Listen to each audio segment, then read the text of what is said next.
Welcome to the Closing Table. I'm your host, Adam Rubin. Our guest today is the founder of Rustle and Spark, Adam Olenn. Adam and his team tackle a universal problem most business communication fails to convince or be remembered. They provide a powerful solution through impact storytelling, a research-backed training designed to dramatically increase your success in sales, marketing, and management. His work is based on Nobel Prize-winning research that shows telling the perfect story can make your messages stick over 1,200% better and inspire audiences to take immediate action. He's here to show us how to turbocharge everything from marketing messages to employee engagement. Please join me in welcoming Adam Olenn. Adam Olenn, welcome to the Closing Table. Thank you, Adam Rubin, because I don't think I could have said it better myself. Okay, well, I did my homework. What can I say? So how are you today? I am very well. My oldest daughter is home for Thanksgiving, so it's great to see her again from college. So got all the chickens in the roost here. And it's one of those sort of beautiful, quiet days in New England in fall where it's all sort of like foggy and mysterious. So perfect day for a podcast. Love it. I love it. I love it. All right. So let's just dive in. Why don't you just tell me a little bit, about yourself, your quote unquote bio, and how you ended up with Rustle and Spark. Sure. So I'm from Rhode Island originally and went to the University of Virginia, ended up working in DC after that in the first wave of digital agencies. After a few years there, I did some management consulting in Boston, went in-house at Berklee College of Music. Then a school pulled me to Rhode Island to help them out. And then I started Rustle and Spark in 2019. I just called all the best people that I'd worked with over the years and I said, hey, you wanna? And they all said, yeah. And I knew they wouldn't all move here from DC and New York and Denver and Boston and whatnot. So we decided we would try it virtually, Slack and Trello and all the tools, things like we're using right now here on Riverside. And so for 2019, we got up and running that way. Then in 2020, COVID hit and everybody worked that way. And so now 6+ years later, we're still going. Awesome. I love to hear it. And you almost were ahead of the curve, if you will. Yeah. As far as this digital landscape that we're in right now, that continuously evolves. So tell me a little bit about Rustle and Spark. What's it at its core? Give me the DNA. Yeah, that's a great question. So sometimes people ask, where does a name come from? And I love naming. It's one of when we name a new company or rename a company that's been around a while and is doing like a really down to the studs rebrand, naming is it has to be right. Everything else is going to kind of be built off of this word, this moniker that's going to convey the idea at the heart of this business. So we're naming Rustle and Spark, obviously high stakes. We're going to live with this one for a long time. And we'll come up with hundreds, usually, 500 to 800 options and then winnow down. And we're going through that process and got to thinking about process itself. What's our process? What do we do really? And when you get right down to it, this is what we do. We rustle around until something sparks. Start having conversations and kicking ideas back and forth until somebody gets the, wait a minute, check this out face. And that works best in collaboration with the client.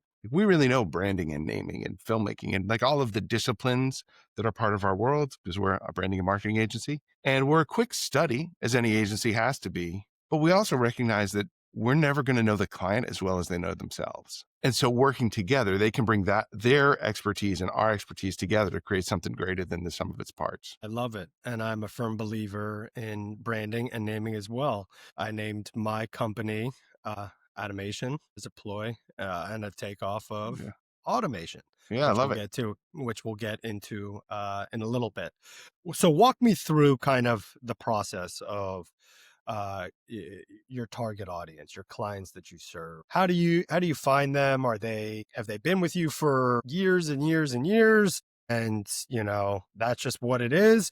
You guys have developed this ironclad relationship, now, or are you constantly looking for new clients? What gets you going? Give me a day in the life of that. Yeah, great. So first, the core of our process breaks down to 3 steps. Brand, business, creative. Brand, if we're branding or rebranding, okay, great. We'll figure it out. If that work has already been done, we want to make sure we absorb the brand. What is the essence of this company, nonprofit institution that makes it different from its competitors? What's their hook? Once that's clear, that one single clear idea, Then we look at what are the business objectives you want to reach. So somebody says, we want to do a video campaign or a social campaign. Great. Why? To raise awareness. How high? Huh?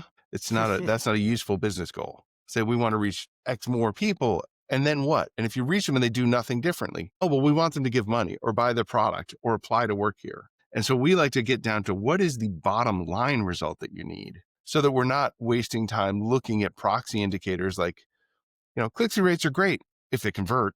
They're part of the tail to conversion, but we want to make sure that endpoint number is the one that gets moved more than the sort of the intermediary stats. So once the brand and the business are clear, then we get to creative services and we unroll the toolkit and all the different ways, whether that's designing a new trade show environment, a video campaign, smart landing pages, all the usual things that creative services industries do. And there are a lot of ways to do that work.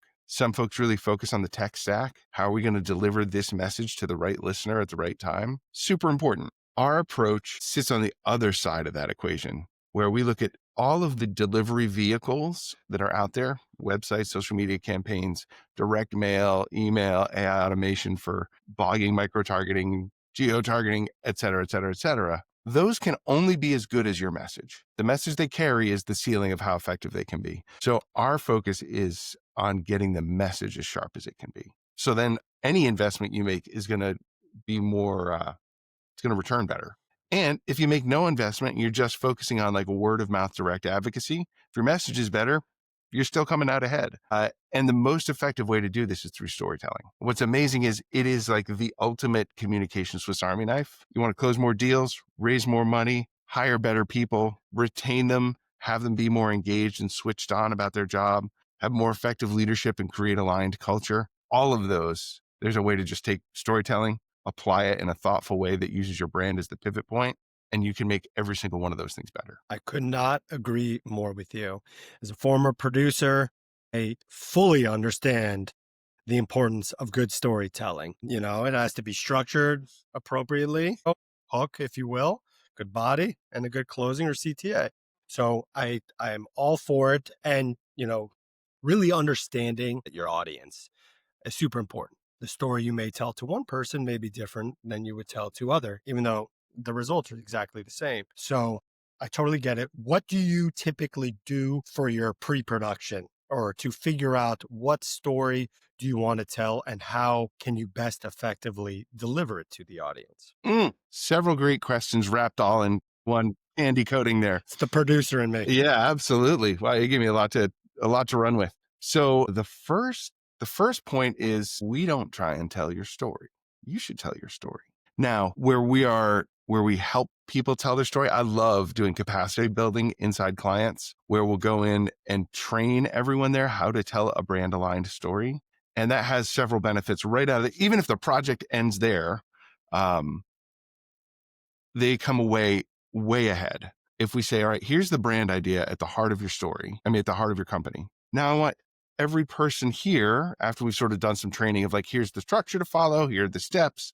Think about your particular role at this company. Who do you speak to? Who do you need to persuade to do what? What feeling would make them want to do that? And when have you seen something like that happen before? And through a series of questions, we lead them to figure out their own personal stories that are true, which mean they tell them with total authenticity because it's their stories. So you end up with this beautiful balance where the whole company's speaking with one voice, but you're getting diverse viewpoints and diverse voices, each speaking totally authentically from their own truth about their own experience, which makes them very powerful and credible advocates. But they're aligned without anybody having to look over their shoulder because of the way that you sort of create the growth environment to find those stories. And over time, actually, we've had a lot of engagements where we did the website and the videos and the whatever. And afterwards, people say, yeah, we love the website. The videos are great. But that training you all did for us, that changed my life. To now we actually offer that as a standalone thing. We'll just go to a company, do the storytelling training and head on to the next. So that gets to your second question, which is some relationships have turned into, hey, could you come to a project, build us a website, whatever. Okay, we do that. Could you also, next thing you know, it's 3 years down the road and we're basically their bolt-on marketing department. For other clients, it's a one and done. We come in, we do the project, like your plumber comes in, fixes the thing and see you next time there's a an issue. Love it, love it, love it. All right. So it's a wide array of scenarios, different types of clients, different needs. I get it. That's pretty much the game across the board that we all play. So, as far as the medium, the channel in which you utilize, do you have a favorite, one that you see performs better than the others? Is it dependent on what the primary objective is or goal of the client? Walk me through a little bit of your decision making with that. Yeah, there are a number of factors that will influence the efficacy of one channel versus another. I have a background in music, so I often will think in terms of like the EQ sliders on your stereo or what have you. For a bigger ticket item, the more intimate the storytelling, the better. So if I'm going to ask you for $10 million to support an endowment for children's cancer or something, I don't think an email is going to do that. We need to be face to face. I need to hit you with that story so that we're in the same room. I'm not just communicating with words, but with body language and tone and all of those things, because that's such a huge ask. I need every ounce of emotional engagement I can get. And in person is the best there is. If you're selling a candy bar, yeah, tweet might do it. So the size of the ask and the intimacy of the channel are sort of positively correlated in that way. Nowadays, and even as the tech continues to grow and AI becomes more incorporated in businesses with, use cases, evolving, I feel like the consumer or the viewer of this content has, their ears, their eyes, and all their senses have grown to expect more authenticity, because now they're almost anticipating and expecting, something along those lines. So by doing something in person, which I'm a huge believer in as well, the messaging gets received differently, the engagement grows quicker and deeper. And, overall, I think, those results, like you said, not every objective requires that, but the ones that do will prove to be a much more success than if you just took it as an email or something, Yeah. some other digital I'll give channel. you a real world example of an industry that does this really well and has for years. Many practitioners who are great at it. Some are really cognizant of what they're doing. Others just do it and don't necessarily think about it sort of in the abstract. Real estate agents are really great at this, and you find that they navigate both sides of a psychological principle called the endowment effect to get deals done. So the endowment effect says, in essence, the more you think of something as yours, the more valuable you perceive it to be. So take it home and try it for 90 days. That stuff never comes back. If you go to the Apple store, one of the tasks that Apple employees have to do is go around with a gauge. And after people have been looking at the laptops, we set them all using this gauge to 72 degrees. Why 72 degrees? Because out in Cupertino, they've done a bunch of testing and found that 72 degrees is the angle of the laptop screen that everyone hates, no matter how tall they are. So what's the first thing you do? Reach out and you adjust it to you take hold of it and you adjust it for you. That's a double hit of endowment effect. It's mine, which makes you less price sensitive to these expensive machines. So in real estate, you find on the seller side, real estate agents, if you're selling your house, it's not just a house. This is the canvas upon which the story of your life is written, right? That's where Aunt Mildred got drunk and fell into the Christmas tree. And remember the time that Timmy lost both teeth because the dog ran into him down the hall, right? This place is your life in a package. So the real estate agent needs to talk you out of that. So it's not your house, it's a house. And here's 10 comps of other houses just like it. I know you think it's worth X, but here's what the comps are going for. And trying to like take away the idea that this is your one special thing. It's just one of many. So getting you away further from the endowment effect. But on the buyer side, when the real estate agent is walking the prospective buyer around the house, it's nonstop storytelling to get you to imagine and visualize and experience your life in this home. Oh, I could see this room would be a great home office, especially. I think your wife said you guys were maybe thinking about having kids. If you look out the back, you'd be able to put a swing set there. You could just turn around in this home office and see him play. And doesn't your father fish? There's a pond just through the woods over there where, grandpa could take him out to fish. So you guys can have a little, right? Just spinning these little vignettes as fast as possible to get you visualizing the story of this as yours, rising the value for the buyer as they're depressing the value for the seller so they can meet in the middle and get a deal done. I love it. And that was a great way to articulate that. as a realtor myself. And essentially, the core focus of what I'm trying to do is help real estate agents with their business. The amount of visuals and thoughts and past experiences I've had in both sides of that fence, both working with buyers and with sellers, you're spot on. And obviously each person is unique in their own, and certain things affect or resonate more with others. But generally speaking, that's a very interesting concept that I never really put two and two together on, but I was doing. So many agents do. They're great at it without even thinking, like, I'm going to do storytelling now. They're just doing what works. And then when you go and you see another house, and now you have to create another, each house is essentially a blank canvas. Yeah. And you got to paint what's, will work for that client in that time. So very, very interesting way to put that. And again, I agree. So, So if I were going to take that and just distill that for one moment with yeah. one of my favorite questions that we always begin an engagement with at Rustle and Spark, when we talk to a new client, we always start out with, what are you really selling?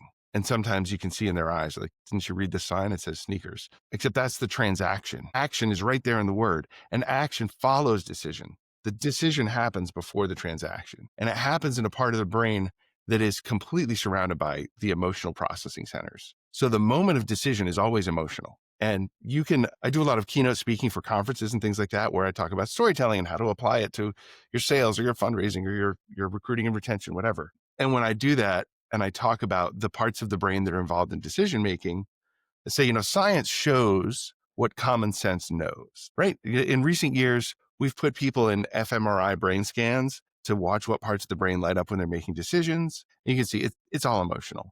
But if you take a sales training manual from like the Fuller Brush door-to-door sales company back in the 40s, it'll tell you it's all about feeling and emotion. If you can get them to feel the right thing, you don't have to explain anything. They'll explain it to themselves. I was giving that as a speech at a conference, doing a keynote, and this older gentleman puts his hand up, like right in the middle of things. He's like, I was a Fuller Brush salesman, and that's exactly right. One, I didn't know there were still any left, but that was great affirmation. And so as a realtor, one of the best things you can do is, even before we're talking houses, before you're even seeing houses, the more I can understand what your vision, if you think forward 20, 25, 40 years, what's going to make you fulfilled? What dream do you have for your life? Who do you want to be? Are you somebody who wants to be like a titan of industry? Do you envision yourself, as your like ideal sitting in the chair surrounded by kids and grandkids and whatever? Like, what are the things that really animate your heart?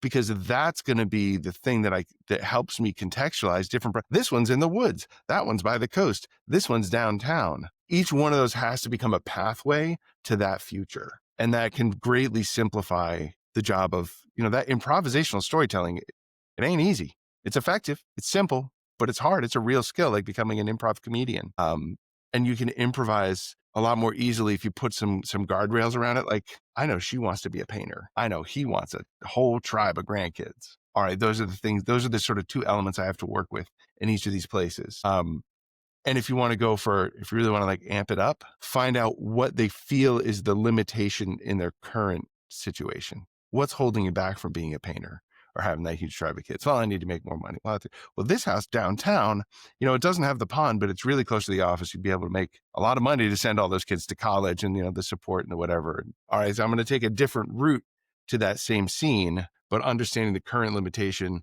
and the end state, you've got a beginning and an end now. And each house is the pivot that becomes your middle. So in your experience, how receptive are people that you engage with into, because not everybody you speak to, for a long time and you have this extensive relationship with, but, how responsive are they when you try to get kind of these deeper, under the surface type responses out of them? I feel like nowadays, people are, a little bit more reserved. It may just be, where I'm at in South Florida versus Rhode Island, but, I'm curious to see how you would overcome, because obviously the value in that is tremendous and you can utilize it in many different ways in order to get the outcome you seek. But if that person is more of an introvert, let's call it that, or doesn't, I don't know, indecisive, How would you navigate somebody like that in order to extract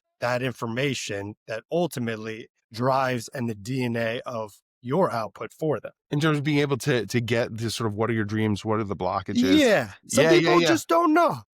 They don't know, they don't want to say, they haven't fully explored it for themselves, or they've explored it, but they're afraid to, she's been in pharmaceutical sales forever and doesn't want to admit that she really wants to be a painter or okay, whatever. Hmm. So when people are reluctant to share, I like to look to Ben Franklin. So there's an apocryphal story about Ben Franklin. One night, some local hoodlum youth were out at his gate yelling taunts and insults and slurs. And rather than send someone to get the constable, he put on a dressing robe and packed his pipe and walked out to the fence where the guys were, and they're yelling at him. And he walked up and sort of listened for a moment. And when there was a break, he said, "Excuse me, gentlemen. Do one of you have a light for my pipe? Does anyone have a match?" And one of the guys was like, yeah, okay. And so he lit his pipe, and then he just engaged them in conversation. But since he had just gotten them to do something kind for him, now their behavior, and we all do this, we kind of want to we want to remain consistent. We want to feel like there is a sort of a central thesis or philosophy guiding us. And so to remain consistent with the act of kindness they had just done, their tone immediately changed. They had a great conversation and walked off. No yelling, no conflict. So if someone's shy and hesitant to give, if you try and pull something out of them, they're going to pull back that much harder. So how do you get something out of them? You give. And one of the beautiful things about storytelling is it has intrinsic value because we've evolved around stories. This is the thing. I mean, if you look at a human being physically, we don't have tough skin like a Florida alligator. We can't swim fast or have big chompy jaws like a mako shark out in the Gulf. What are we? We're like a tater tot. We're just squishy and delicious. But we've evolved these very special adaptations. One, eyes in the front of our head and standing upright. We can see as far as an animal 10 times our size. Excuse me. So a lot of our brain has evolved around visual processing. And then our abilities with language, lots of animals have rudimentary language to say, there's danger, I found food, a few core messages. But what we can do with language is like nothing else on the planet. And that ability to tell stories, to put pictures in each other's minds that we experience, that's a true differentiator. And so when we do that, we can give someone another experience that they react emotionally to. If you're reacting emotionally, now you're moving towards decision. This is what we evolved around. A story is a little packet of survival. If I come back and I say, I was out hunting with Grok and we both ate, and he ate some white berries and then he died. Watch out for the white berries, right? That was a little survival gift. You didn't have to do the trial and error of trying those berries. Lucky for you. And so when a story happens, we really lock onto it, and it is valuable to us because of that little packet of survival that we just got. So if we were out at a bar, if you're out with friends and you buy a round, you hand your friend a beer that you just bought, what's he most likely going to say? First, thank you. And then I got next. Right? If you go out 3 times with the same friend, he doesn't say I got next, you're probably not going out a 4th time. I got next is the glue Universal. of society. Yeah. Right? Around the world, no matter what you do, I came and helped put the fire out in your house. You'll go help me raise a barn next spring. And this is how we form societies. That you do something good for me, I'm going to reciprocate, and vice versa. Because a story has value as a piece of survival stuff, if I give one to you, you will feel like you have to give one back. It feels super awkward. If someone shares a story with you authentically and with openness, like you feel like you're holding out if you don't return the favor. I was sitting at a table with a bunch of folks, these school administrators in Borneo. I was speaking at a conference in Borneo, and we're sitting around this big table, out by the South China Sea, and there was a little bit of work chatter. And I noticed one person dropped a story into the conversation. No one ever said anything that wasn't a story from that point forward for hours. It just became story trading immediately. So if someone's not forthcoming about themselves, you open up, you lead, listen to some Brene Brown, lead with vulnerability. And the more of yourself that you give, the more they will start to reciprocate. Okay. This is great. I didn't mean to cut you off right there. No, it's great. So Adam, I speak with a lot of people in the industry, let's call it in the realm of marketing, advertising, technology, and all this. And a lot of those conversations are very impactful, very data driven, a lot of numbers getting thrown around. And I got to say, hearing you speak about marketing and branding, essentially from the psychology of it, I think is extremely interesting, unique, and I commend it because nowadays, and I feel like as more and more technology comes to market and becomes used and gets adopted by the masses, you tend to forget about these type of human interactions and the need for them, and ultimately the results, or in the tech world, the KPIs that you could attribute to them. And I'm just thinking about, because I'm always talking about A/B testing. Would this format work better if we did this versus that? Be interesting to see if there was some way to make an experiment, an A/B test, but one digital, one in person. Same, verbiage used, same copy, same narrative, same call to action, just to see, which one converts more. I think that would Mm. be interesting, an interesting take on this, because I'm very interested, and I could listen to you all day long, Adam. Oh, thanks. Talking about this. I'm very interested in it. And, given the overlap as a realtor, as a producer, just working across all these different industries, I start tapping into those parts in my career. What was my mentality like? What was I trying to get out of it? And I start thinking about all the different things, whether I was building a product or selling something. And I try to find that common denominator always. What was the successful element or the catalyst behind that Mm-hmm. versus, what led to crickets? And, honestly, storytelling is really the common denominator as far as the success goes, because I would always take that overarching or methodology or structure of and work backwards from it. If I'm talking to this person, Mm-hmm. that, with this kind of need or desire or want, how can I best articulate what I'm trying to get across to them in a way that it resonates with that and it aligns with them? And the more that you can align, I think the more effective you can be with your positioning and objectives. So I I love hearing this spin. I don't want to call it a spin, but this take, this narrative, and almost a deep dive into, you know, the metrics that you're not going to see on a dashboard. You see them here and you see them here. When people, talk and engage, it tends to lead to better results. So that's my feedback on that. Yeah, well, it really is. It's one of the best ways to get out of a commodity market. The commodity markets are miserable. Your only real levers are price and convenience. If there's one of our stores on every corner, okay, fine, you'll win that battle. But wow, it takes a lot of investment to get there. Or we can underprice our competitors, but we're all selling the exact same product. That's a commodity. And both of the levers of capturing revenue and market share are negative in terms of profitability. When you get out of a commodity market, you are special. You're not a commodity. You're the only one that there is. And that obviously brand is a big part of that. A handbag is a handbag is a handbag.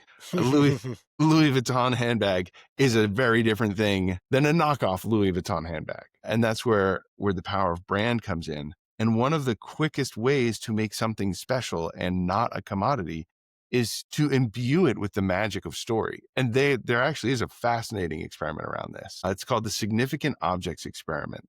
It's been run a number of times. And what the researchers did was they just bought a bunch of junk off of eBay, like little tchotchkes, like little figurines or whatever, for like an average of like $1.32, I think or $1.29, something like that. Just little nothings. So they bought them off of eBay and then immediately turned around and sold them on eBay with the exact same listing, same headline, photo, description, reserve price, everything exactly the same, except they changed one variable. Instead of the original description, they hired writers to write short little stories, a couple of paragraphs, maybe, about, oh, this porcelain elephant is like the one that was on my grandmother's mantle. She would never tell us where it came from, but when my brother and I were playing ball in the house and broke it, she wept for days and wouldn't speak to either of us, and we never knew why. Well, it's still kind of a little nothing of a story. Relist the stuff. So they bought all this stuff off of eBay.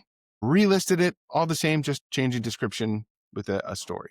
Now, before I tell you how this performed, let's do a little quick level setting about what's good ROI out there in the world. If you're a stock market investor, it's pretty solid. You get in there, keep your money there, and over the long term, you're going to make 7% annualized rate of return.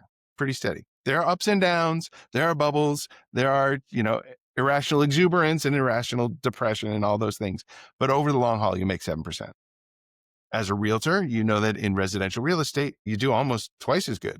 You get up like 12, 13% rate of return over the long haul. So having bought this stuff off of eBay, replaced the description with the story and relisted it, what do you think the ROI was? Positive, negative, how much? Take a guess. I have a feeling it's going to be something astronomically positive. It is positive. I would say 100%. 100%.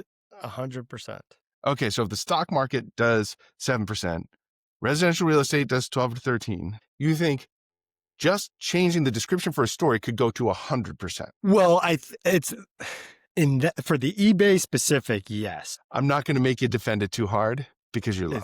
I'm low. 2,700%. If you or any of your listeners know of anything that has a better ROI, please tell me. Return the favor, let me know, because I'll drop this in a second and go do that. Very, very interesting. I wonder, now you got me thinking about this experiment here. That's very interesting. I wonder if the price point of it, could the same results occurred Fair if question. It was $50 versus $1? I think people. So what does that equate to? What's 1,000% return on $1.50? They were selling it for $5. What is that? $10? No. It was they were buying stuff for $1.30, give or take, selling it for almost $30. Just explosive growth. Explosive. Tech startup unicorn growth. Yeah. Very, very interesting. So let's take the premise just as a thought experiment. If we were to say the increasing price point depresses that effect, it makes it smaller. Okay. It's not 500%. cut a zero off the end. Yeah. Great. I'm still in. Right? Touché. Cut 2 zeros off and you're still twice as good as residential real estate. With a lot less risk. A lot less risk. And so, when people say, why should I do this? I'm like, well, do you like making money? All right. So let's talk about culture for recruiting and retention. Real estate is a very high turnover industry. Agents jump from this company to that company. Sometimes they have long-term relationships, but there's a lot of companies looking for high performers that they can win over to their side. So why would you stay with one company versus another? There's all the financial packages and incentives and you get an extra bonus and all this stuff. However, you can drive loyalty to your company, retention rates up over 50% just by having engaged employees. Employee engagement is something that the Gallup organization studies, Gallup polling. Mm-hmm. Since the 80s, they've been studying employee engagement and how that affects the performance of teams. And engaged employees, which is only about 20% of American workers. How do you define engaged? 30%. Engagement is they care how the work turns out rather than did I dig or is there a hole? If I dug all day and there ain't a hole, I'm going to keep digging because it matters to me that we get the result and the result is good and high quality. Do I have authentic relationships with my coworkers where these aren't just people I work with, these are my people. This is my tribe. I have their back and they have mine. Do the stated corporate values match my values? And can I see that the company really lives those values or are they just lip service? So if the values match and they're real based on behavior and I'm connected to my teammates and I really care about what we're doing, that's an engaged employee. And only about 30% of American workers are engaged, 20% worldwide. So how do you get engagement? Or let me pause. When someone is engaged, you see 33% more productivity, over 50% retention, and 75% loyalty. All of the good things go up. To create that kind of engagement, you need to show them the evidence. You need to say what the values are and show them evidence that the values are real. You need to create authentic connection between colleagues. The Habitat for Humanity trip that we all go and do and build a house together. That has a real positive effect on your culture and your team cohesion that then gives you all of those downstream benefits we just talked about. Also, all of those things need to be reinforced episodically. So if I want to create instant human connection, what's the best way to do that? Tell a story. Soon as you share a story, both participants experience a surge in a suite of hormones, the most relevant one here being oxytocin.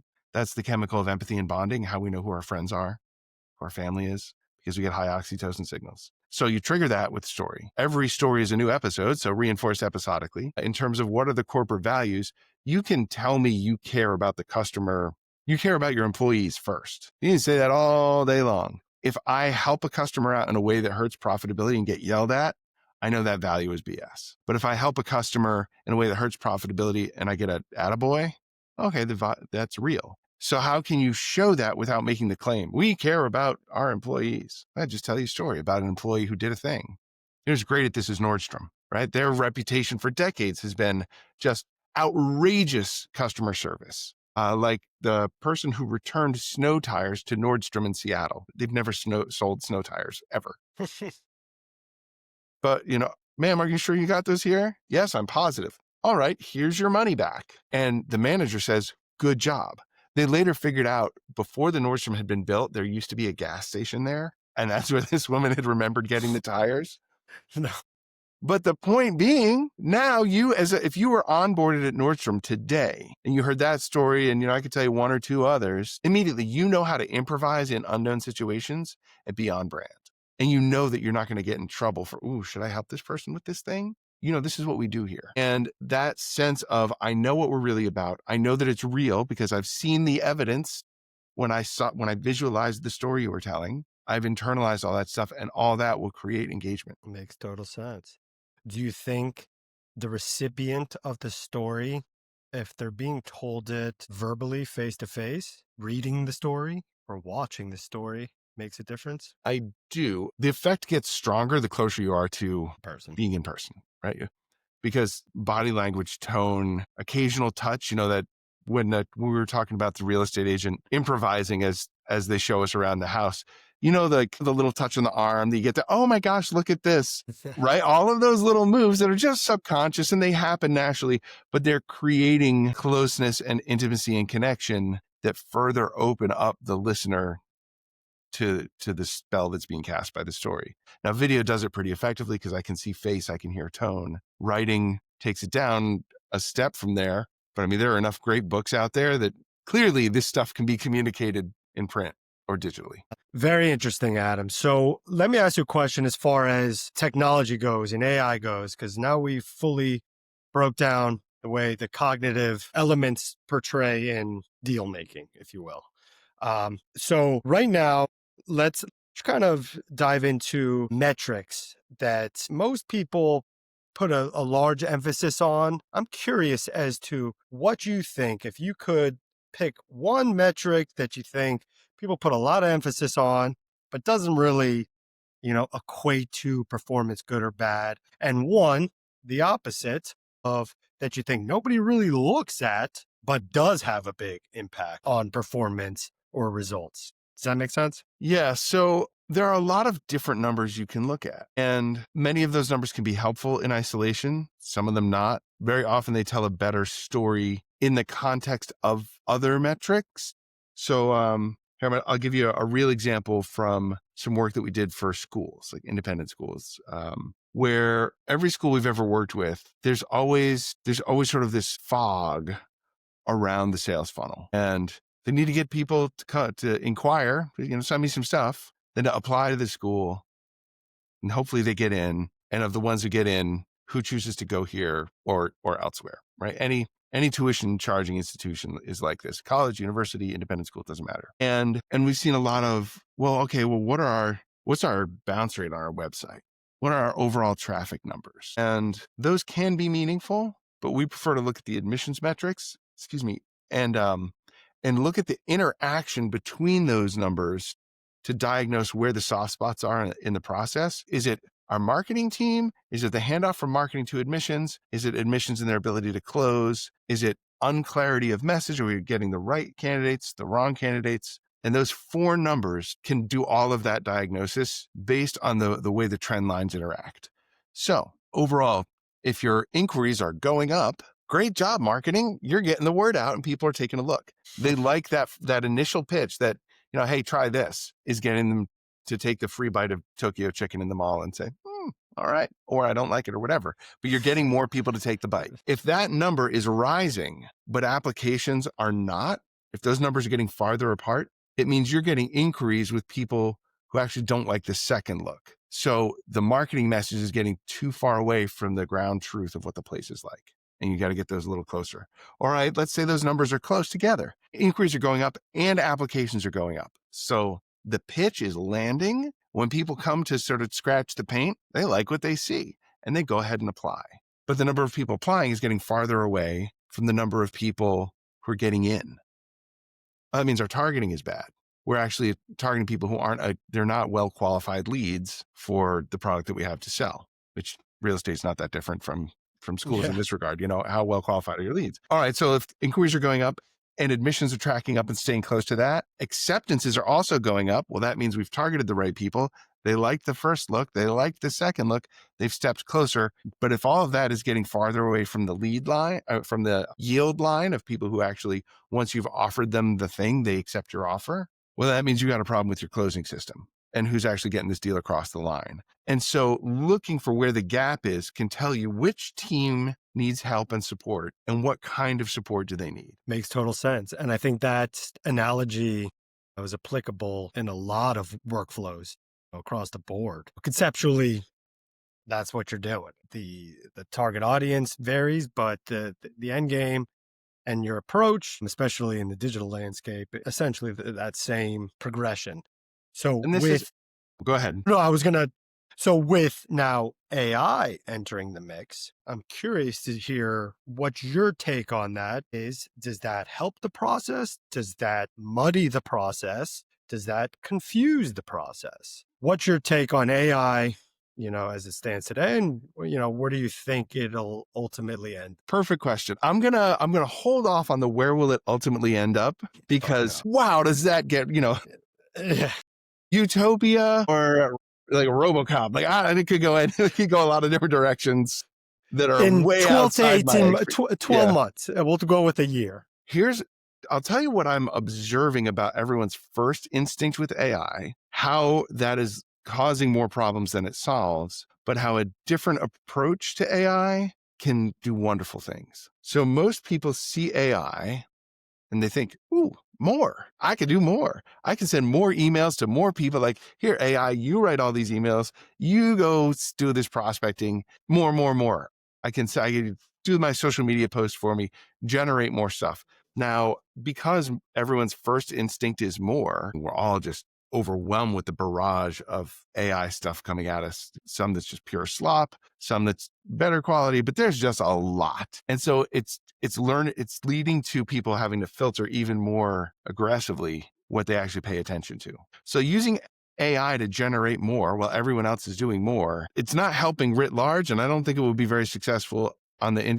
There will be success stories and individuals who break through. However, when you use the power of AI to focus on less, you can come out ahead. And here's what I mean by that. Rather than more leads, give me fewer, better qualified leads. Get me, cut off the top layer of the funnel. I don't even want it anymore. Help me only get that smaller number of people that are already a step or two down the funnel, because they're closer, they're ready to buy, they're more open to the kind of product or properties that I represent or the style that I have in dealing with people.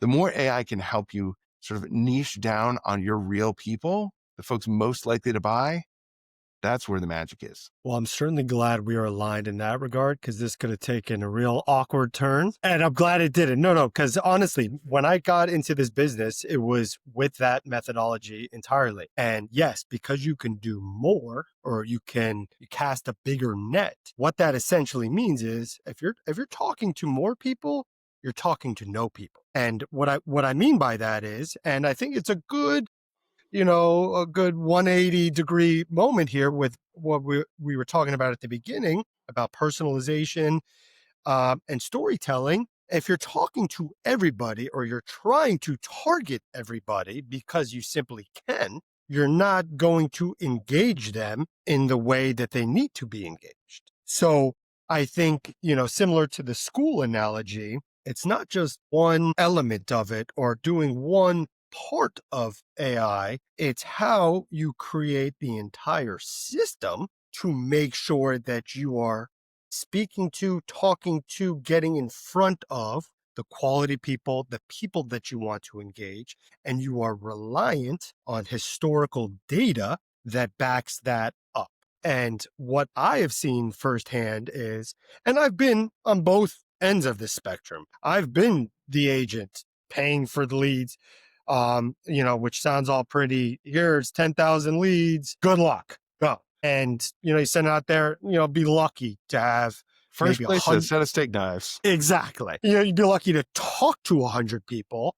Of those 100 people, 50 are hanging up on you. 15 maybe will hear you out, and 10 will let you pitch. Maybe you'll close somewhere between 2 and 5 out of a 10,000, subset. So to what you were saying, which I again agree with, do more with less, quality over quantity. Now, where I think AI really, adds has evolved to V2 of the do more with less is now you can speak to more quality without necessarily doing less. So that's where I Or think, and shorten then the cycle of figuring out who quality is. I got 5 people, they correct. all look the same. Can you help me do some research on these people and figure out where they're at and do some lead scoring? Correct. And the goal or the final objective isn't just money in my pocket, which, nobody's going to shy away from that, but also time saved. Time saved. Time to me is a